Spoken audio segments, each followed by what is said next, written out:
నమస్కారం సిసి న్యూస్కు స్వాగతం. నా పేరు రహీం. ముందు హెడ్లైన్స్.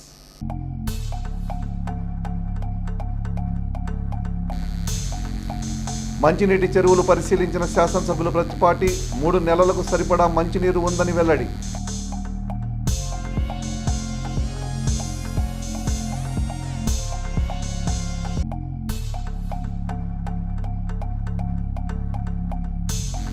యాభై 52 ఎకరాల టిట్కో గృహాలకు ఫ్యాన్లు పంపిణీ చేసిన శాసనసభ్యులు ప్రతిపాటి పుల్లారావు.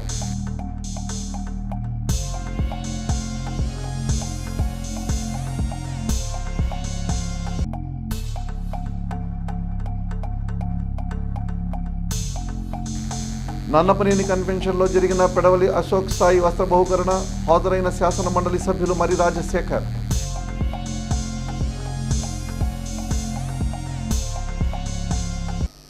పట్టణానికి నీరందించే మంచినీటి చెరువులను ఎమ్మెల్యే ప్రతిపాటి పుల్లారావు పరిశీలించారు. నాగార్జున సాగర్ జలాశయం నుంచి చెరువులకు అందుతున్న త్రాగునీరు ఏర్పాట్లను ఆయన అధికారులను అడిగి తెలుసుకున్నారు. ప్రతిపాటి విజ్ఞప్తి మేరకు కేవలం త్రాగునీటి అవసరాలకే త్రాగునీటిని విడుదల చేసినట్లు ఎన్ఎస్పీ కెనాల్స్ అధికారులు తెలిపారు. చుక్క నీరు వృధాగా పోకుండా ఆయిల్ ఇంజన్లు ఏర్పాటు చేసి మున్సిపల్ అధికారులు నీటిని చెరువులకు పంపింగ్ చేస్తున్నారు. చెరువులకు నీటిని పంపింగ్ చేస్తున్న విధానాన్ని పరిశీలించిన ఎమ్మెల్యే సంతృప్తి వ్యక్తం చేశారు. ఆ నీటితో చెరువులు పూర్తిగా నిండితే పుర ప్రజల వినియోగానికి మరొక 3 నెలల పాటు వస్తాయని ఎమ్మెల్యే ఈ సందర్భంగా మాట్లాడారు. నీటిని జాగ్రత్తగా పొదుపుగా వాడుకోవాలని కమిషనర్ శ్రీహరి పుర ప్రజలను కోరారు. అవినీతి పరులు అరాచక శక్తుల విధ్వంసంతో దెబ్బతిన్న రాష్ట్ర పునర్నిర్మాణం కోసం తీవ్రంగా శ్రమిస్తున్న ముఖ్యమంత్రి చంద్రబాబు సంకల్ప బలానికి దైవానుగ్రహం లభించాలని కోరుకుంటున్నట్లు మాజీ మంత్రి శాసనసభ్యులు ప్రతిపాటి పుల్లారావు తెలిపారు. తన జన్మదినాన్ని పురస్కరించుకుని గురువారం ఉదయం తిరుమల శ్రీవారిని దర్శించుకున్న ప్రతిపాటి సాయంత్రం తిరుచనారు పద్మావతి అమ్మవారిని శ్రీకాళహస్తిలోని వాయులింగేశ్వరుని దర్శించుకున్నారు. ఈ సందర్భంగా ఆయన ఆలయాల వెలుపల మీడియాతో మాట్లాడుతూ కడప మహానాడు కని విని ఎరుగని విధంగా భారీ స్థాయిలో విజయవంతమైందని, అందుకు కారకులైన ప్రతి ఒక్కరికి పేరు పేరున అభినందనలు తెలియజేస్తున్నానన్నారు. పార్టీ శ్రేణులు కార్యకర్తలు కథనోత్సాహంతో ప్రభుత్వ విజయాలను ప్రజల్లోకి విస్తృతంగా ప్రచారం చేయాలని, అప్పుడే కపట నాటకాలు ఆడే జగన్ దుష్ప్రచారాన్ని కట్టడి చేయవచ్చునని ప్రతిపాటి సూచించారు. ప్రతిపాటి వెంట టీడీపీ నాయకులు కందుల రమణ, గంగా శ్రీనివాసరావు, గట్టినేని రమేష్, తూబాటి శ్రీహరి, గట్టినేని విజయసాయి, పిల్లికోటి తదితరులున్నారు. స్థానిక శాసనసభ్యులు మాజీ మంత్రి ప్రతిపాటి పుల్లారావు పుట్టినరోజును పురస్కరించుకొని 24వ వార్డు టీడీపీ నాయకులు సయ్యద్ మస్తాన్ వలీ, సాంబయ్య, మహమ్మద్ అలీ, కరీముల్లా మరియు వార్డు క్రియాశీలక తెలుగుదేశం పార్టీ నాయకుల ఆధ్వర్యంలో అడ్డరోడ్డు సెంటర్లోని అమీనియా మసీద్ వద్ద అన్నదానం నిర్వహించారు. ఈ కార్యక్రమంలో కేక్ కట్ చేసి శుభాకాంక్షలు తెలియజేశారు. అనంతరం అన్నదాన కార్యక్రమాన్ని ప్రారంభించారు. ఈ కార్యక్రమంలో 24వ వార్డు నాయకులు మాజీ market yard chairman Nellore Sadasiva Rao, municipal chairman Rafani, Janasena సమన్వయకర్త తోట రాజా రమేష్, మండల తెలుగుదేశం పార్టీ అధ్యక్షులు జవాజీ మదన్ మోహన్, ఎడ్లపాడు మండల అధ్యక్షులు కామినేని సాయిబాబు తదితరులు పాల్గొన్నారు. పట్టణంలోని నన్నపనేని వెంకటరత్నం కళ్యాణ మండపం నందు గురువారం లింగంగుంట్ల గ్రామానికి చెందిన పెడవలి జగన్నాథం మనవడు పెడవల్లి రాజేంద్ర ప్రసాద్ కుమారుని నూతన వస్త్ర బహుకరణ వేడుక జరిగింది. ఈ వేడుకల్లో మాజీ మంత్రి స్థానిక శాసనసభ్యులు ప్రతిపాటి పుల్లారావు హాజరై చిన్నారి లోకేష్ సాయిని ఆశీర్వదించారు. ఈ వేడుకల్లో తెలుగుదేశం పార్టీ నాయకులు షేక్ కరీముల్లా, నెల్లూరు సదాశివరావు, జవాజ్ మదన్ తదితరులు పాల్గొన్నారు. శాసనసభ్యులు మాజీ మంత్రివర్యులు ప్రతిపాటి పుల్లారావు జన్మదిన వేడుకలను రాజంపేట పార్లమెంటు తెలుగుదేశం పార్టీ కార్యాలయంలో స్థానిక నాయకులు ఘనంగా నిర్వహించారు.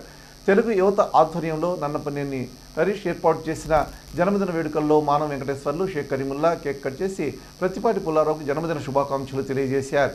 కార్యక్రమంలో మురకొండ మల్లిబాబు, పొట్టుగంటి వెంకటేశ్వర్లు, పూనాటి సుధీర్, మిరియాల రత్నకుమారి, పోపూరి అజయ్, తోకల రాజేష్, తెలుగుదేశం పార్టీ కార్యకర్తలు, అభిమానులు పాల్గొన్నారు. స్థానిక ప్రతిపాటి గార్డెన్స్లో శాసనసభ్యులు ప్రతిపాటి పుల్లారావు పుట్టినరోజు సందర్భంగా ప్రతిపాటి ఫౌండేషన్ ఆధ్వర్యంలో జరిగిన మెగా కంటి వైద్య శిబిరానికి విశేష స్పందన లభించిందని క్యాంపు కన్వీనర్ కంచర్ల శ్రీనివాసరావు తెలిపారు. చిలకలూరిపేట నియోజకవర్గ పరిధిలోనే కాకుండా పలు ప్రాంతాల నుంచి 10,000 మంది హాజరయ్యారని ఆయన తెలిపారు. వారిలో 6,000 మంది శుక్లాల ఆపరేషన్కు ఎంపికయ్యారని, వారిని ప్రతిరోజు 4 బస్సుల్లో వచ్చే నెల 13వ తేదీ వరకు శంకరకంటి ఆసుపత్రికి తీసుకువెళ్లి ఆపరేషన్లు చేయిస్తానన్నారు. కంటి వైద్య శిబిరానికి సహకరించిన ప్రతి ఒక్కరికి శ్రీనివాస్ కృతజ్ఞతలు తెలిపారు. ప్రతిరోజు 4 బస్సులు కళ్యాణ మండపం కాడ ఉంటాయి. ప్రతి ఒక్కరు గమనించగలరు. చిన్న స్లిప్ ఇచ్చారు, ఆ స్లిప్ మీద మీకు తారీఖు వేశారు. ఆ తారీఖు ప్రకారం కళ్యాణ మండపం దగ్గర రండి. ఈ రోజు నుంచి వచ్చే నెల 13వ తారీఖు దాకా అందరూ వచ్చి ఆ బస్సులో వెళ్ళి శంకర నేత్రాలయకి అక్కడ ఆపరేషన్ చేస్తారు. మళ్ళీ చేసినాక మళ్ళీ తీసుకొచ్చి కళ్యాణ మండపం దగ్గర వదిలిపెడతారు.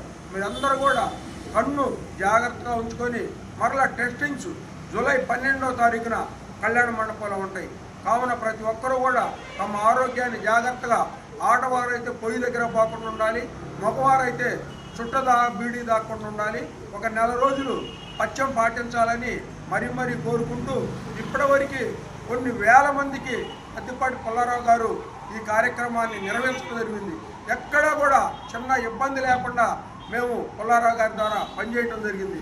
కావున నియోజకవర్గంలో ఎవరైతే కంటి చుక్కలకు వెళ్తున్నారో, ఈ రోజు నిన్నటి నుంచే వెళ్తున్నారో వారందరికీ కూడా మనది ఒకటే మనవి, మీ స్వయం కృతాపరాధం లేకుండా కన్నుని ఆపరేషన్ చేసుకున్న తర్వాత జాగ్రత్తగా నియమాలు పాటించవలసిందిగా కోరుకుంటూ ఈ కార్యక్రమాన్ని జయప్రదం చేసిన అందరికీ నాదెళ్ల మండలం కనపూరు గ్రామ ఎస్సీ కాలనీ వాస్తవ్యులు గుడిపూడి వీరయ్య కుమారుడు కామేశ్వరరావు గత కొంతకాలంగా అనారోగ్యంతో బాధపడుతూ గురువారం తుది శ్వాస విడిచారు. విషయం తెలుసుకున్న శాసన మండలి సభ్యులు మరి రాజశేఖర్ వారి స్వగృహం వద్దకు వెళ్లి పార్థివ దేహానికి నివాళులర్పించారు. కుటుంబ సభ్యులను పరామర్శించారు. మరి రాజశేఖర్ వెంట గ్రామ సర్పంచ్ పెరుమాళ్లపల్లి వెంకటేశ్వర్లు, మాలె వెంకట స్వామి, గాలి జయప్రకాష్, చట్టాల సాంబశివరావు తదితరులు ఉన్నారు. టిట్కో గృహాల్లో లబ్ధిదారులకు సర్కార్ ద్వారా ఫ్యాన్లు పంపిణీ చేయనున్నట్టు మున్సిపల్ కమిషనర్ శ్రీహరి ప్రకటించారు. ఈ నేపథ్యంలో శుక్రవారం టిట్కో కార్యాలయానికి లబ్ధిదారులు తరలివచ్చారు. ఆన్లైన్లో పేర్లు నమోదు చేసుకుంటే టిట్కో గృహాల్లో లబ్ధిదారులకు సర్కార్ ద్వారా ఫ్యాన్లు పంపిణీ చేయనున్నట్టు మున్సిపల్ కమిషనర్ శ్రీహరి ప్రకటించారు. ఈ నేపథ్యంలో శుక్రవారం టిట్కో కార్యాలయానికి లబ్ధిదారులు తరలివచ్చారు. ఆన్లైన్లో పేరు నమోదు చేసుకున్న వారికే ఫ్యాన్లు ఇస్తామన్న విషయాన్ని సిబ్బంది తెలపగానే సంబంధిత మహిళలు ఆందోళనకు దిగారు. గృహాల్లో ఉండే వారికి ప్రతి ఒక్క లబ్ధిదారులకు ఫ్యాన్లు ఇవ్వాలని ఎమ్మెల్యే ప్రత్తిపాటి సూచించారు. ఈ మేరకు ఎమ్మెల్యే టిట్కో గృహాలకు వెళ్లి ఫ్యాన్లు అందజేశారు. చిలకలూరుపేట మండలం లింగంగుంట్ల వాస్తవ్యులు పెడవలి జగన్నాథం మనవడు పెడవలి రాజేంద్ర ప్రసాద్ కుమారుడు నూతన వస్త్ర బహుకరణ వేడుక పట్టణంలోని శుక్రవారం నన్నపనేని కన్వెన్షన్ నందు జరిగింది. ఈ వేడుకల్లో శాసన మండలి సభ్యులు మరి రాజశేఖర్ పాల్గొని చిరంజీవి లోకేష్ సాయిని ఆశీర్వదించారు. వేడుకల్లో వారి వెంట పెడవల్లి వాసు, నాయుడు రమేష్, దొప్పలపూడి అప్పారావు, చాపలమడుగు రవి, నీరుకొండ బసవయ్య తదితరులు ఉన్నారు. అర్ధరాత్రి అంబులెన్స్లో పన్నంటి మగబిడ్డ పుట్టిన సంఘటన గురువారం తెల్లవారితే శుక్రవారం జరిగింది. వివరాల్లోనికి వెళితే నాదెళ్ల మండలం ఎండుగుంపాలెం గ్రామానికి చెందిన కాలువగట్టు మీద నివసించే ఎండెట్టి భద్రయ్య భార్య అడివెమ్మ అర్ధరాత్రి ప్రసవ నొప్పులతో బాధపడుతుంది. ఈ నేపథ్యంలో ఎడ్లపాడు 108 అంబులెన్స్కు సమాచారం అందించారు. సమాచారం అందుకున్న వెంటనే 108 సిబ్బంది హుటాహుటిన సంఘటనా స్థలానికి చేరుకుని ఆమెను పరీక్షించి అంబులెన్స్లో ఎక్కించుకొని బయలుదేరారు. కొంత దూరం వెళ్ళాక నొప్పులు అధికమయ్యాయి. అంబులెన్స్ని రోడ్డు ప్రక్కన ఆపి ఆమెకు ఈఎంటీ ఎడ్ల శోభన్ బాబు, పైలట్ షేక్ అల్లాబక్షు, గ్రామానికి చెందిన ఆశా వర్కర్ బిందు ప్రసవం చేశారు. ఆమెకి ఇది తొలి కాన్పు. పన్నంటి మగబిడ్డ జన్మించడం జరిగింది. తొలి కాన్పులోనే మగబిడ్డ జన్మించడంతో కుటుంబ సభ్యులు సంతోషం వ్యక్తపరిచారు. క్షేమంగా ప్రసవం చేసినందుకు 108 సిబ్బందికి కుటుంబ సభ్యులు కృతజ్ఞతలు తెలియజేశారు. తల్లి బిడ్డ ఇద్దరు క్షేమంగా ఉన్నారు. వీరిని నర్సరావుపేట ప్రభుత్వ ఆసుపత్రికి తరలించడం జరిగింది. విషయం తెలుసుకున్న పల్నాడు జిల్లా 108 మేనేజర్ ఎస్ సుబ్బారావు సిబ్బందిని అభినందించారు. పట్టణంలోని వాసవి జ్ఞాన మందిరంలో శుక్రవారం వాసవి మాత జన్మ నక్షత్రం సందర్భంగా ప్రత్యేక పూజలు నిర్వహించారు. తొలుత అమ్మవారికి అభిషేకాలు, అలంకరణలు నిర్వహించారు. అనంతరం అన్నదాన కార్యక్రమం జరిగింది. కార్యక్రమంలో పట్టణ ఆర్యవైశ్య సంఘం అధ్యక్షులు కొత్త కోటేశ్వరరావుతో పాటు పలువురు ఆర్యవైశ్య ప్రముఖులు పాల్గొన్నారు. తెనాలిలో రౌడీ షీటర్లపై 3rd డిగ్రీ ప్రయోగించడం పోలీసుల చట్టాన్ని తమ చేతుల్లోకి తీసుకోవడమే అవుతుందని లోక్సత్తా పార్టీ నాయకులు న్యాయవాది మాధసు భానుప్రసాద్ అన్నారు. రౌడీ షీటర్లు సంఘ విద్రోహ చర్యలకు పాల్పడుతున్నట్లయితే వారిని కోర్టుకు అప్పగించి న్యాయమూర్తుల తీర్పు మేరకు శిక్షించాలే తప్ప ప్రజలను భయభ్రాంతులను చేసే విధంగా నడి రోడ్డుపై విచక్షణ రహితంగా కొట్టడం చట్ట వ్యతిరేకమేనన్నారు. గంజాయి మద్యం ఆ యువకులకు ప్రభుత్వం అందకుండా చేస్తే వారు రౌడీ షీటర్లుగా మారేవారు కాదు కదా అని భానుప్రసాద్ ప్రశ్నించారు. ఆ దశలో ప్రభుత్వం పనిచేయాలని ప్రభుత్వానికి సూచించారు. తెనాలిలో పబ్లిక్గా పోలీసు వారు రౌడీ షీటర్ల అనుచరులని చెప్పి కానిస్టేబుల్ మీద దాడి చేసిన కారణంగా థర్డ్ డిగ్రీ ఉపయోగించే విధానాన్ని మనం రెండు కోణాల నుంచి చూడాల్సిన అవసరం ఉంది. ఒకటి, చట్ట ప్రకారం నేరం రుజువు కానంత వరకు అతను ముద్దాయి మాత్రమే, until prove the guilty. Constable మీద దాడి చేసిన దానికి సాక్ష్యాధారాలు కానీ ఉన్నట్లయితే మరి పోలీసు వారే చట్టాన్ని మరి గౌరవించి కోర్టు ద్వారా వాళ్ళకి కఠినంగా శిక్షించడానికి చర్యలు చేపట్టాల్సిన అవసరం ఉంది.